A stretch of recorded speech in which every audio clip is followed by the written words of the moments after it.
नमस्कार दोस्तों, कैसे हैं आप लोग। उम्मीद है अच्छे ही होंगे। समस्त देशवासियों को गणतंत्र दिवस की ढेर सारी शुभकामनाएं। आज जो टॉपिक मैं डिस्कस करने जा रहा हूं उस टॉपिक का नाम ही है what do you mean by Republic, यानी गणतंत्र का मतलब आखिर होता क्या है।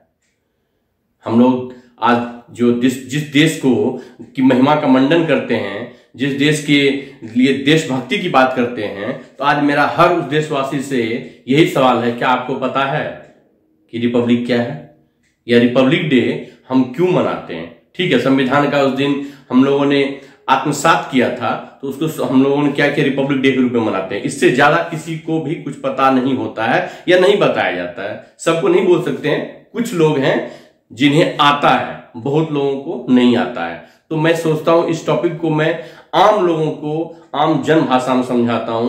आज मैं दो टॉपिक पे आप लोगों को बताने जा रहा हूं। पहला तो यह है कि what do you mean by Republic, means गणतंत्र का मतलब क्या होता है। दूसरा है इस दिन राष्ट्रपति ही झंडा को क्यों फहराते हैं, फ्लैग होस्टिंग क्यों राष्ट्रपति ही करते हैं, प्रधानमंत्री भी तो कर सकते थे, आखिर राष्ट्रपति को ही यह मौका क्यों दिया गया। हम चलिए समझते हैं, अंत तक बने रहिएगा। यह वीडियो काफी इंटरेस्टिंग और आम जन के लिए काफी लाभदायक है। चलिए, रिपब्लिक यानी गणतंत्र, इसको समझने के लिए इसके अपोजिट वर्ड को भी मैं समझाता हूं ताकि क्लैरिटी अच्छे से बनेगी। इसका अपोजिट होता है मोनार्की।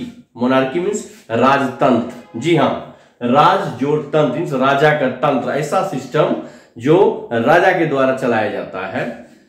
और दूसरा है गणतंत्र, ऐसा सिस्टम जिसको गण यानी जनता, आम जन के द्वारा चलाया जाता है, चाहे वो डायरेक्टली या इनडायरेक्टली। चलिए समझते हैं। रिपब्लिक में जो है head of the state always elected, जो रिपब्लिक होता है, जो सिस्टम होता है, जो देश के रूप में समझते हैं, वैसे इसको पॉलिटिकल वर्ड में स्टेट कहा जाता है। जिस स्टेट का जो हाईएस्ट बॉडी होता है, जो हेड जिसको बोलते हैं, वह इलेक्टेड होगा। कैसा इलेक्शन होगा उसका, या तो डायरेक्टली या तो इनडायरेक्टली। ऐसा नहीं है कि उसके फादर ही राष्ट्रपति थे तो वो भी राष्ट्रपति बनेंगे, नहीं, उसको चुना जाएगा, चाहे वो डायरेक्ट चुना जाए या वह इनडायरेक्ट चुना जाए। आखिर चुनेगा कौन, तो जनता चुनेगी, उस देश की सारी जनता, चाहे वो डायरेक्ट पार्टिसिपेट करे इलेक्शन में या इनडायरेक्ट करे। अब आते हैं मोनार्की की तरफ।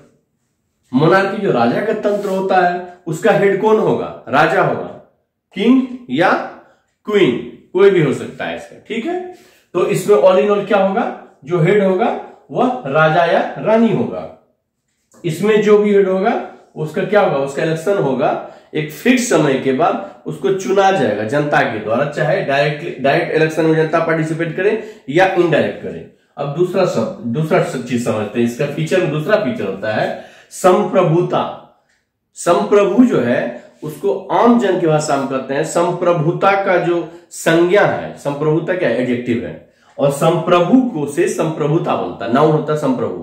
तो संप्रभु किंग के लिए यूज होता था पहले, राजा के लिए, शासक के लिए होता था। तो जो संप्रभुता है वह कहां लाई करता है, पीपल में। जो गणतंत्र होगा वहां पे किंग कौन है, राजा कौन है, आम जन राजा है, जो जनता जनार्दन है वह राजा होता है, जो भारत के नागरिक होते हैं वह राजा होते हैं। यहां पे किंग और क्वीन सेम सिनोनिम ही है। संप्रभु कौन होगा, राजा या रानी होगा। ठीक है, अब यहां पे संप्रभु कौन हो गए, हम और आप हैं जो सिटीजन है यहाँ के। तीसरा होता है absence of any privileged class, कोई भी प्रिविलेज क्लास नहीं है कि हाँ ये जो जॉब है। अब आता है प्रिविलेज क्लास किस कॉन्टेक्स्ट में, पब्लिक ऑफिस में। कोई भी ऐसा पब्लिक ऑफिस नहीं है जिस पर कि जाने के लिए फिक्स है कि इस ऐसे लोग ही जाएंगे, जी नहीं। यहां पे क्या होगा, क्वालिफिकेशंस होगा। यह क्वालिफिकेशन यदि किसी में भी है, चाहे वो किसी जाति, धर्म, संप्रदाय, किसी से भी बिलोंग करता है, यदि वह क्वालिफिकेशन उसके पास है तो वह आ सकता है, पार्टिसिपेट कर सकता है उस पब्लिक अपॉइंटमेंट के लिए और वह चुना जाएगा। इसलिए कहा जाता है दिस पब्लिक ऑफिस जो है open to citizens without any discrimination, किसी भी भेदभाव के बिना वह पब्लिक ऑफिस हर नागरिक के लिए खुला रहेगा, क्योंकि यहां पे कोई प्रिविलेज क्लास नहीं है। राजा का बेटा राजा बनेगा, ऐसा कॉन्सेप्ट नहीं है। अब आते हैं हमारे देश का जो हेड होता है उसको समझते हैं। इसका तो बेस्ट एग्जांपल मैं बताता हूं पहले। इसका रिपब्लिक के बेस्ट एग्जांपल क्या होगा? हमारा इंडिया। दूसरा, वर्ल्ड की कॉन्टेक्स्ट में देखें तो बेस्ट एग्जांपल यूएसए, अमेरिका को देखिए। उसका राजा जो है, जिसको बोलते हैं हम लोग, उस किसको बोलते हैं? प्रेसिडेंट को बोलते हैं। उसका हेड होता है प्रेसिडेंट स्टेट का। यहां पे क्या होगा? इसका बेस्ट एग्जांपल ब्रिटेन है। ब्रिटेन में आज भी देखेंगे जो मोनार्की है वो चल रहा है।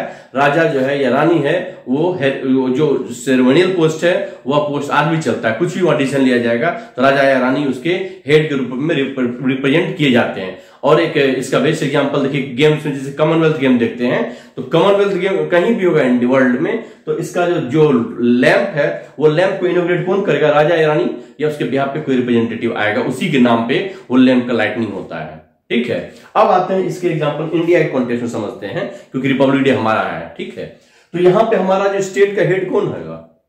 तो स्टेट का हेड यदि बोलेंगे कि कहीं पे साइन कर, कई लोग बोलेंगे प्रधानमंत्री होता है। प्रधानमंत्री को आप भी चुने हुए हैं। प्रधानमंत्री यहां पे जो कोई भी संधि, यदि इंटरनेशनल संधि होगा या कोई भी यदि नीति बनेगा, वो किसके नाम पे? तो लास्ट में साइन किसका होता है? हमने पहले ही बताया हुआ है आप लोगों को। संसद, मेरा वीडियो बना हुआ है, संसद जब देखिएगा तो 3 पार्ट से बनता है। लेजिस्लेटिव, एग्जीक्यूटिव, जुडिशियल, 3 बॉडी हो जाता है। अब यदि संसद की बात करेंगे, संसद के 3 हाउस होते हैं।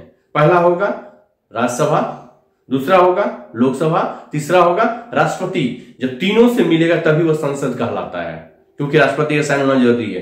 कोई भी बिल तभी एक्ट बनेगा जब उस पर राष्ट्रपति साइन करते हैं। यानी ऑल इन ऑल जिसके जो हमारे सिस्टम उसका हेड कौन होगा? थियोरेटिकली, सिद्धांतिक रूप में कौन होगा हेड? हमारा राष्ट्रपति होता है। इसलिए रिपब्लिक डे का फ्लैग होस्टिंग का पावर किसके हाथ में होगा? राष्ट्रपति के हाथ में होगा। इसलिए यह था कि इस दिन राष्ट्रपति झंडा क्यों फहराते हैं? क्योंकि रिपब्लिक है हमारा कंट्री। रिपब्लिक का हेड कौन होगा? हमारे यहाँ कौन होगा? तो राष्ट्रपति होगा। अब आते हैं राष्ट्रपति का इलेक्शन, डायरेक्टली और इनडायरेक्टली। आप बोले नहीं हम तो पार्टिसिपेट नहीं किए हैं इसमें, बिल्कुल सही बात है। आप डायरेक्ट पार्टिसिपेट नहीं करते हैं इसके पोस्ट के लिए, आपके रिप्रेजेंटेटिव करते हैं। एमएलए और एमपी इसमें पार्टिसिपेट करते हैं। एमएलए और एमपी को कौन चुनता है? एमएलए और एमपी को हम लोग चुनते हैं, जिसको भी वोट देने का राइट होता है। ठीक है, ये भी हो गया क्लियर। कौन पार्टिसिपेट करता है? तो पीपल पार्टिसिपेट करे, जो भी एलिजिबल होगा, जिसको राइट टू फ्रेंचाइज मिला हो, वोट देने का अधिकार है, वो सब इसमें पार्टिसिपेट करेंगे। कोई प्रिविलेज क्लास है क्या? आंसर है कोई प्रिविलेज क्लास नहीं है। यह जो ऑफिस है राष्ट्रपति का ऑफिस, वो भी पब्लिक ऑफिस है। क्वेश्चन है क्या आप इसमें पार्टिसिपेट ले सकते हैं? आपको मन करे राष्ट्रपति बनने का? आंसर है यस, आप जाइए। यदि आपका जो भी क्वालिफिकेशन, सिटीजन आप हैं ही, और उसमें जो भी क्वालिफिकेशन होता है 35 साल उम्र होना चाहिए, यदि आपको फुलफिल कर रहे हैं तो आप उसमें पार्टिसिपेट कीजिए। जो भी उसके क्राइटेरिया क्वालिफिकेशंस में, तो हर कोई पार्टिसिपेट कर सकता है। यदि आपको भी मन है झंडा फहराने का इस दिन, तो आप भी पार्टिसिपेट कर सकते हैं। यदि चुने जाएंगे तो आप भी रिपब्लिक डे के दिन झंडा फहराएंगे। इसलिए आज जो हमारे देश का राष्ट्रपति है द्रौपदी मुर्मू जी, वो क्या है? वो एक ये आदिवासी संप्रदाय से बिलोंग करती हैं। तो सोचिए कितनी अच्छी बात है कि आज हमारे देश की जो राष्ट्रपति वो महिला होने के साथ साथ एक ट्राइबल ये इससे बिलोंग करते हैं, एसटी कैटेगरी से बिलोंग करते हैं। तो यही मेरा कॉन्सेप्ट था आप लोगों को समझाने का। तो रिपब्लिक डे पे हमारा आप लोगों से निवेदन है कि आप अपने सराउंडिंग्स में एटलीस्ट 10th क्लास तक के बच्चे को यह बात बताएं, और हर उस नागरिक को बताएं जो भी देशवासी होने का दावा करते हैं, जो भी नागरिक होने का दावा करते हैं, उन्हें यह उसका एक कर्तव्य बनता है कि आप यह जानें कि रिपब्लिक का मतलब क्या होता है। यदि आप लोगों को मेरा वीडियो अच्छा लगा हो तो कृपया करके इसे जनमानस तक फैलाएं। जय हिंद,